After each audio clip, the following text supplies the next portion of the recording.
Almost a year ago, I admitted to needing to lose about a third of my body weight in order to get myself into a healthy range, and I claimed that I was going to use this journal to help me do it. So far, I'm about 10 kilos or 22 pounds down, with a decent way still to go, but I've noticed that my health journal isn't working as well for me as I'd like to, mainly because there are some things missing. In today's video, we're going to be updating the layouts I've neglected, and also adding in some new ones for some areas that I feel like were underserved in my initial setup. But before we get into that, if you were looking to make your own health journal and needed a notebook to do it, then I'd love to recommend the sponsor of today's video, Tifosi. Not me picking this very specific journal because it has scales on the front. This one is part of their Zodiac collection, so this one is a Libra notebook. While this one has bright white doc grid paper with 256 numbered pages, one of the things I really love about Tifosi is their range. This one, also a Libra notebook, so we've got the scales. This one has not bright white paper, but instead a cream color with really faint dots, so if you find regular dots too obtrusive, maybe this one's for you. If astrology wasn't really for you, then they also have another recent collection that looks like it was inspired by fantasy stories. They have a great range of sizes, so really there's something for everyone. If you are looking to start your own health journal, or just wanted a new notebook in general, be sure to jump over to Tifosi's website, and if you wanted to grab yourself something, you can use code JashiiCorrin10 for 10% off your order. We love savings. Thanks to Tifosi for sponsoring this video, and now let's have a look at the layouts I initially set up in this health journal. One of the first things that I put in here was a little key, just so that I could remember which colored pens I'd used on each of the layouts. Because I was using the same collection of pens for the entire of the journal, it made sense to have a reference in here. Especially because they're not necessarily pens that I use often. I typically use Tombos rather than the calligraph, so having the reference, very useful. You can see I also have some sticky notes in here, which kind of, I guess, is a little bit of a spoiler as to the things I want to add in here, because initially I set this journal up just to be focused on physical health. And while I still kind of stand by that, it's good to have a very specific need for any journal. Because physical health and mental health are so related to each other, it's kind of hard to work on one without inadvertently working on the other, and because I am striving for holistic wellness in all areas of my health, it does make sense to have mental health in here too. We're not adding yet, we're just having a look, so flipping through we have just a kind of title page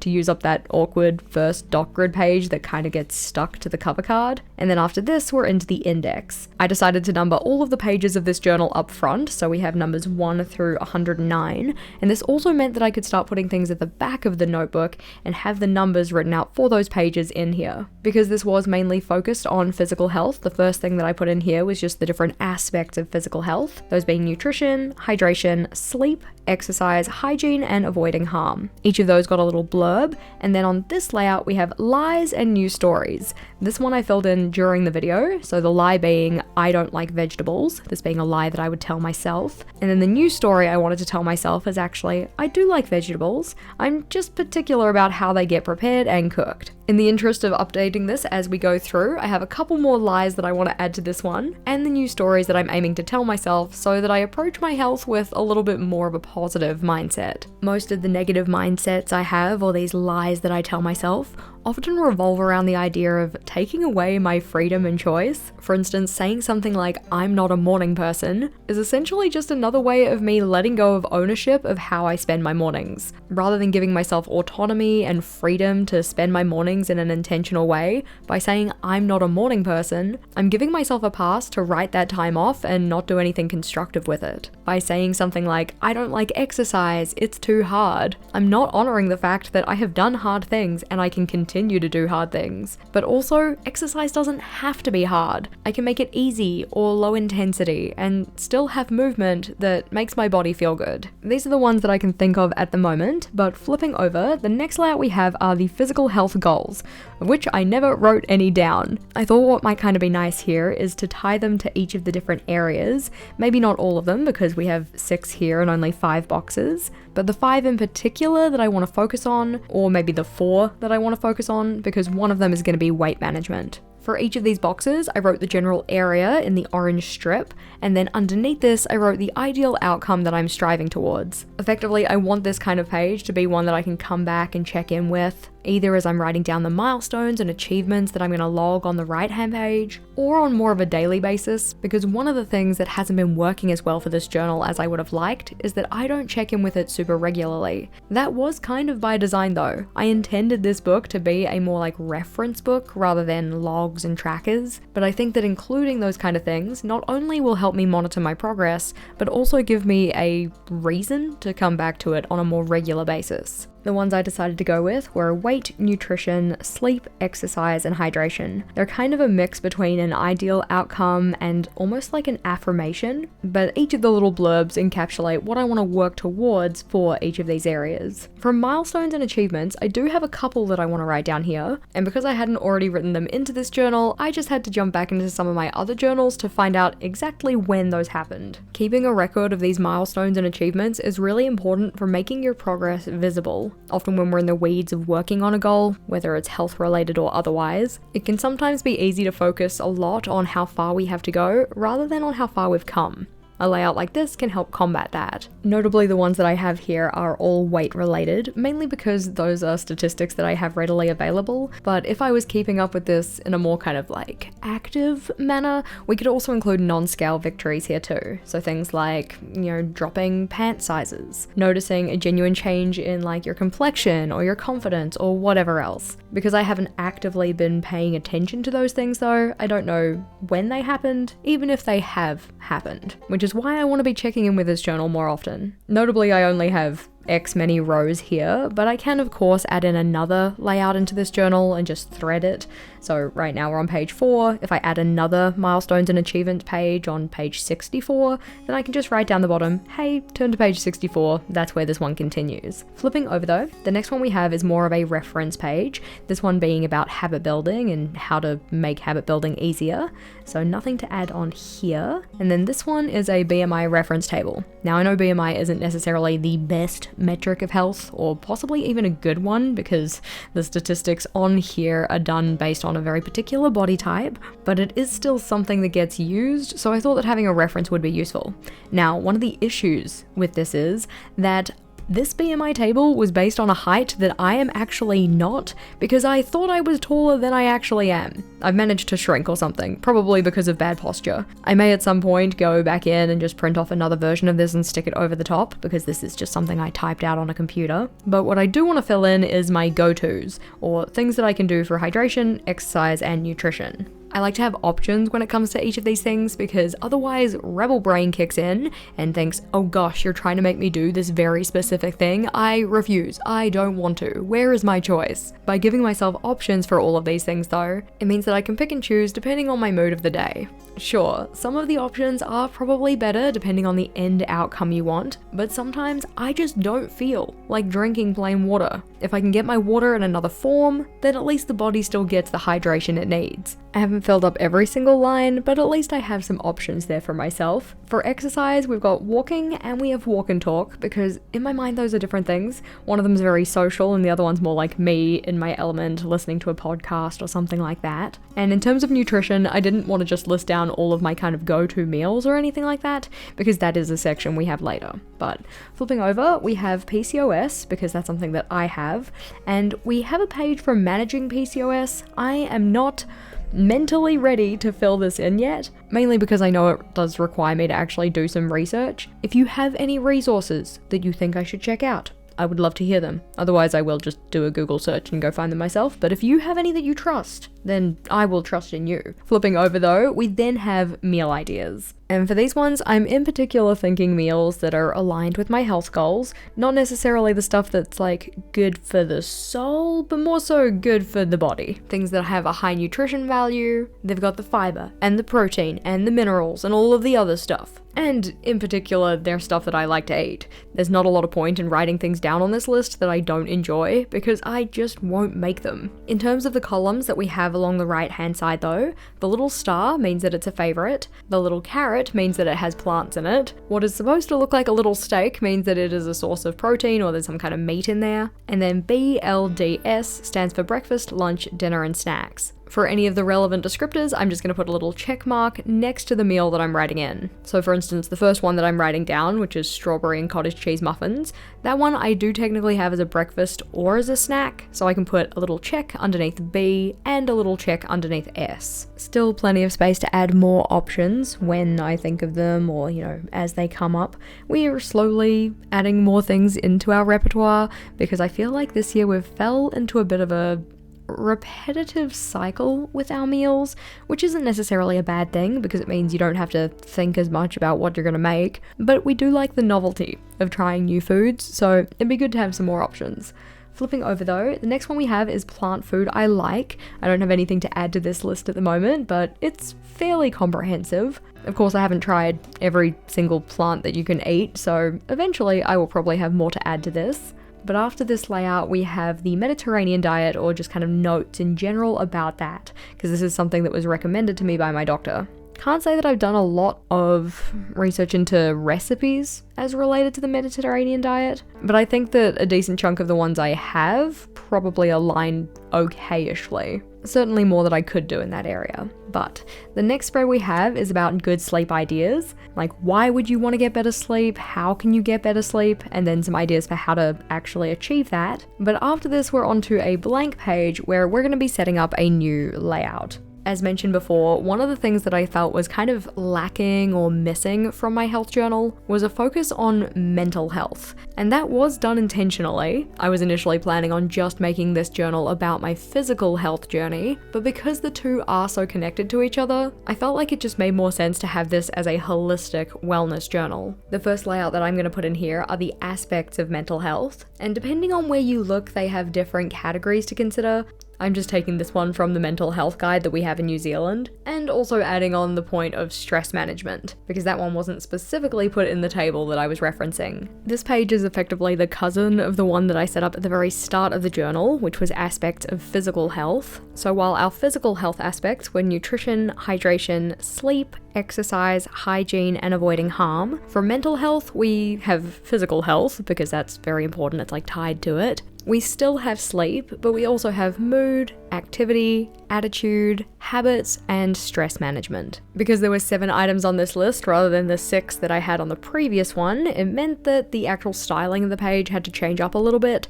I didn't have quite as much space to write in any kind of blurb for each of these. And to be honest, the blurb isn't really the essential part here, it's just remembering that mental health is multifaceted. There are different aspects of it that I need to consider. It's not just stress management or just how my mood is. I also wanted to write myself a little note that mental health encompasses our behaviors, emotions, and cognition. So how we act, feel, and think. Another mental health related layout that I wanted to include were the different types of self-care. Now again, one of these is going to be physical self-care, but the rest of them I do consider more so to be in the mental side of things. The types that I decided to include were physical, social, personal, financial, emotional, spiritual, space, or like kind of environment, and work. For each of these, I just wanted to list a couple of bullet points of things that could be considered in each of those categories. The easiest was physical health, considering we've just gone and looked through all of the different layouts related to that area. And notably, this isn't an exhaustive list, it's just 3 main examples for each of them so that I can keep those in mind. For instance, in the social category, we have things like friends, communication, and support systems. In emotional, there are things like therapy, journaling, and coping skills. And then for financial self-care, we have things like saving and budgeting and just money management in general. An item that could definitely be put into any of those categories though is boundary setting and keeping. So I also wrote a note for myself at the bottom related to that, and also stuck in a little sticker just for some decoration. While I have decluttered the sticker set that I was using for setting up this journal, I made sure to keep 2 instances of each sticker that was on each of the 3 roles, specifically because I knew I would need them in this journal. We do of course have to add both of these into the index, so we have aspects of mental health on page 19, flip back and add that one in, and then on page 20 we had types of self-care. Keeping this index up to date is a self-care task for future Jess, because otherwise, if I just go and fill in a bunch of pages and don't update this space, it means that future Jess has to do it, and she'll probably have to do a whole bunch of pages at once. And I don't want to do that to her. I think it would be cool to elaborate on some of these points here. So this was just kind of a general summary of the different types of self-care. In terms of actual self-care tasks though, it might be nice to have a kind of like menu to pick and choose from. This one just has 3 in each category. But doing a bit of a deep dive into each of these areas and the things that I could do, like habits to build, routines to establish, I think that'd be pretty cool. I'm not going to leave any specific spaces for it, but I do have plenty of space left to add those things in. Now, one of the things I mentioned before was the idea that I do want to be using this journal more actively, but I don't have something that pulls me back to it every single day. And that's not to say that I need to come back to it every single day. Not all of our journals have to have a daily touch, but I would like to be getting back to it at least once a week, so I'm going to add some trackers in here. Rather than add them at the start where I've got kind of all of the reference material though, I'm going to be adding those at the back. The very front of any journal and the very back of it are the most easily accessible places. I mean, we also do have bookmarks so that you can jump to specific pages as well, but in the back here I actually already have a space for medications, which I do need to fill out, but I need to go and look up like the exact names of things and dosages and such, and I'm not going to do that right now. And I also have a space for doctor's appointment notes, but despite having had at least 2 doctor's appointments since setting this up, I have not actually filled this in. It might just be that that's not really a page I actually need, but I'm going to leave it here just in case I ever do need to add anything. After this one though, in here is where I'm going to be putting my trackers. A couple of the considerations that I had when making my trackers were, 1, I want it to be easy to fill in, so I don't want to have to get out a whole bunch of different supplies or pens, which in particular meant not using the ones that I've been using for the color palette in this setup, so I don't want to have to get out the specific orange or the specific blue.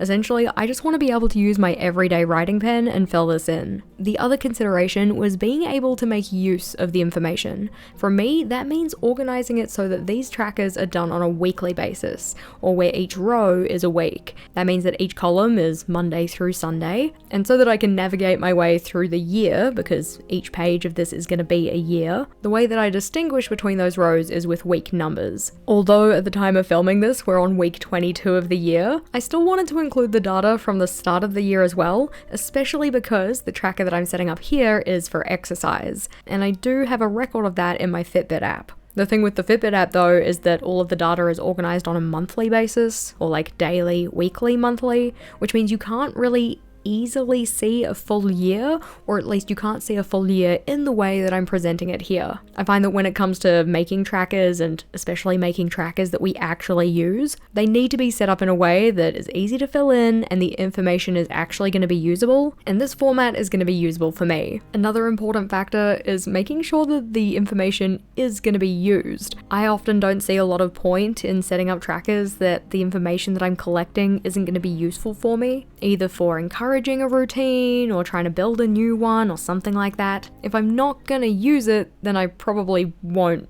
use it. Like, I won't fill it in, I won't keep up with it, because in the back of my head, I know it's kind of pointless. This one thankfully isn't like that. I'm very much in this don't break the chain mentality when it comes to my exercise, and being able to see the chain get longer on this kind of tracker is going to be really motivating. Because of the smaller size of this journal, I did have to break each year into 2 separate columns. So for instance, on the left hand side, the 2 columns are weeks 1 through 26 and then 27 through 52. And then I have the same thing on the right hand page just for the next year.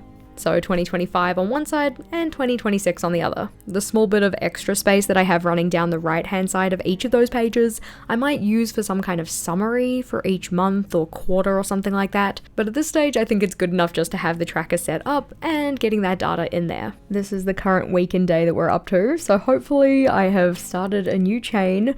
My last longest streak was 65 days and then I went away, so I'm hoping to work my way back up to that. As said, I've got enough space for this year and next year, and I'll probably add in a couple of more trackers at some point, but at this stage I think just having this one, which is something I'm kind of excited about building up a chain for, is going to be sufficient. Of course, have to add that into the index, so exercise tracker on page 105, and because all of the pages are already numbered, I can write that in here. Of course, that one also goes over into 106, so I'm going to add it to both. As said, I think that having that space to track something that I am excited about completing, I'm not necessarily excited about the exercise, but I'm excited about getting the exercise done, if that kind of makes sense. Having a tracker specifically dedicated to that in here means I'm going to be more likely to check in with it, and thus more likely to check in with this reference material and keep that top of mind, which means that when it comes to making my choices throughout the day, I have that kind of sitting in the back of my head, reminding me to make choices that are aligned with my goals.